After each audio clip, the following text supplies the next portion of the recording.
pagkamatay at muling pagkabuhay ng iyong anak, kaya tinaalay namin sa iyo ang tinapay na nagbibigay buhay at ang kalis na nagkakaloob ng kaligtasan. Kami nagpapasalamat dahil kami iyong minarapat na tumayo sa harap mo para maglingkod sa iyo. Isinasamo namin kami magsasalo-salo sa katawan at dugo ni Kristo ay mamuklod sa pagkakaisa sa pamamagitan ng Espiritu Santo. Ama, lingapin mo ang iyong simbahang laganap sa buong daigdig. Puspusin mo kami sa pag-ibig. Kaysa ni Leon na aming Santo Papa at ni Pablo Virgilio na aming Obispo, ni Father Leo na aming Unang Paroko, ng Tanang Kaparian, mga relihiyoso at relihiyosa at ang iyong sambayanan na iyong tinipon ngayong umaga. Dinggin mo po, Panginoon, ang panalangin ng bawat isa na ngayon ay humaharap sa iyong dambana. Alalahanin mo rin ang mga kapatid namin na hinlay nang may pag-asang sila'y muling mabubuhay, gayon din ang lahat ng mga pumanaw. Sa katahimikan po, alalahanin, ipagdasal natin ang ating mga minamahal na pumanaw na.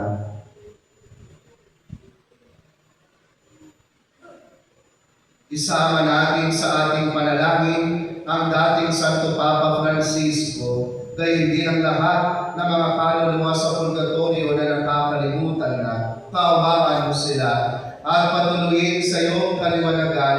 Kaawaan mo at pagindapatin kaming lahat na makasalo sa iyong buhay na walang wakas, kaysa ng mahal na Birhen Maria na ina ng Diyos, Birhen ng Guadalupe, kaysa ni San Jose na kanyang esposo, ng mga apostol, San Nicolas de Tolentino, Santa Rita de Casia, San Juan Maria Vianney, at ang lahat ng mga banal na namuhay dito sa daigdig ng kalugod-lugod sa iyo, may pagdiwang nawa namin ang pagpupuri sa ikararangal mo sa pamamagitan ng iyong anak na aming Panginoong Jesucristo. Sa pamamagitan ni Kristo, kasama niya at sa Kanya, ang lahat ng parangal at papuri sa iyo, Diyos Amang makapangyarihan, kasama ng Espiritu Santo, magpasawalang hanggan.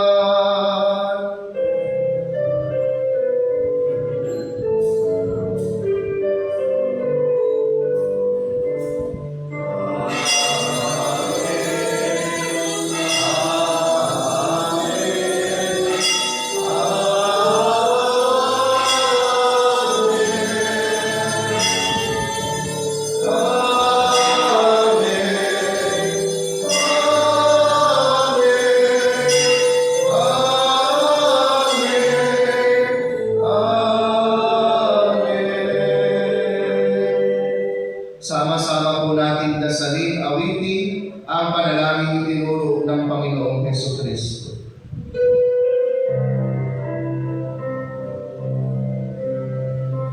Amen.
ng masama, pagkalooban ng kapayapaan araw-araw, iligtas sa kasalanan at tinayo sa lahat ng kapahamakan.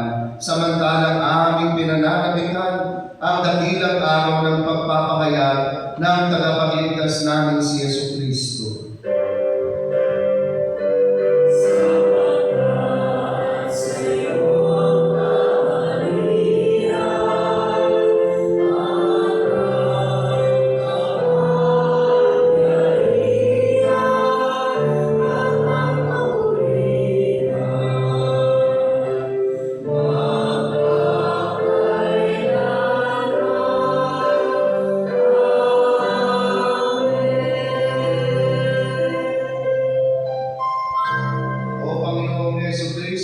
Sinabi mo po sa iyong mga apostol, kapayapaan iniiwan ko sa inyo, ang aking kapayapaan ibinibigay ko sa inyo. Tunghayan mo po ang aming pananampalataya at huwag ang aming pagkakasala. Pagkalooban mo po kami ng kapayapaan, ng pagkakaisa, ng kagalingan ayon sa iyong kalooban, kasama ng Espiritu Santo, magpasawalang hanggan. Amen. Ang kapayapaan po ng Panginoon ay laging sumainyo. At sumairin. Maghangat, magbigayan kayo ng kapayapaan sa bawat isa. Kapayapaan po sa ating lahat.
Narito ang Panginoong Jesucristo, ang Kordero ng Diyos, ang nag-aalis ng mga kasalanan ng sanlibutan, mapapalad ang inaanyayahan sa kanyang banal na piging. Panginoon, hindi ako karapat-dapat na magpatuloy sa iyo,